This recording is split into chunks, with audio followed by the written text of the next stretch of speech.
Hi, I'm Dr. Fern White. Now this is a really important one for children and about breathing properly through the nose for children.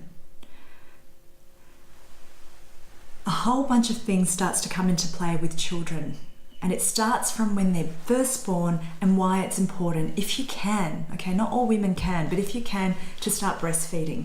Because when a baby starts to suckle on a mother, what happens is that growth and development, all the muscles are being trained to pull and develop in the correct way. But number two, what happens when a baby starts to suckle on a nipple is that the baby then starts to breathe through the nose, and that kickstart nasal breathing.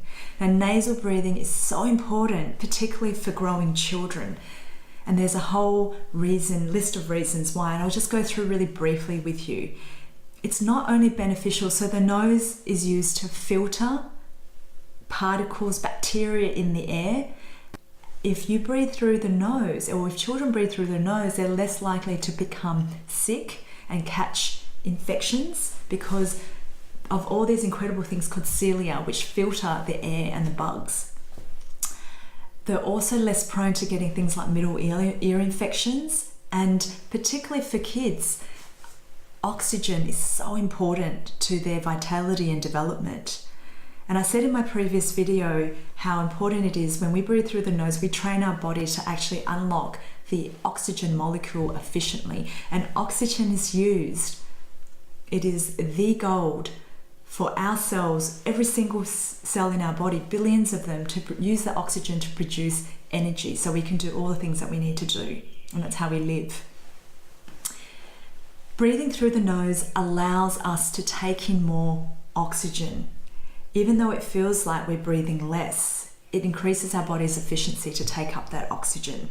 And for children, breathing in the nose, this is so important through the nose, because what happens is that, particularly at night time, if kids have their mouth open and they're breathing, so think about what happens when you have a cold and you can't breathe through the nose. What happens and how do you feel the next morning when you wake up? Well, particularly for kids, when they are breathing through their mouth all day, and all night, what happens is that they don't have the energy and they get overtired because they're not breathing properly, and perhaps even waking up numerous times throughout the night because their body's not getting enough oxygen. And that, a little bit scary, it's called sleep apnea in children.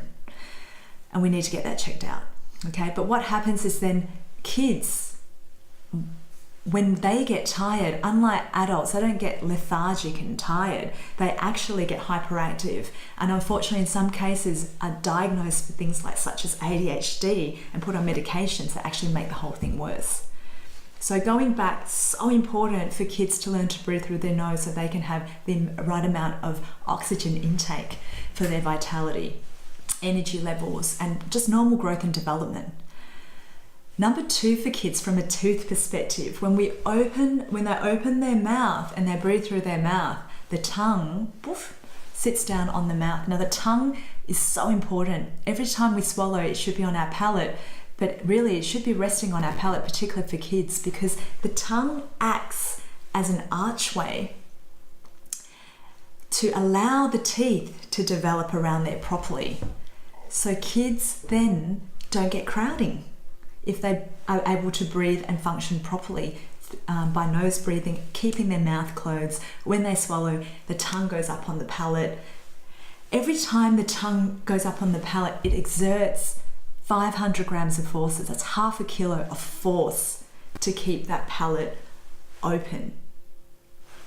The palate sits underneath this area here, and it also allows the nose or the nasal passages to open. Of course, then much better for breathing and taking in oxygen, okay? But what happens with children is that the more they are able to breathe through the nose and keep their mouths shut, the more then the upper jaw develops, because they're developing and growing all the time around the tongue, and less crowding occurs. So you don't have all these problems, or not as many problems later on the track, with things like braces and taking out teeth and headgear and skeleton problems, because kids you see who breathe through their nose have less crowding. A lot of their research goes to show that. But kids who breathe through the mouth, you tend to see their head come forwards, jut forwards, everything opens, a little bit of a almost dopey look on them as well, and the tongue falls down. And they're walking around like that all the time, breathing through their mouth. And of course, susceptible to all the bugs in the air and the cold in the air, a whole bunch of things. So one really cheap, simple thing that we can do for our children to ensure that they live long with lots of energy and vitality and have proper growth and development and speech is we just teach them how to breathe through their nose. I hope this has helped. I'll see you soon.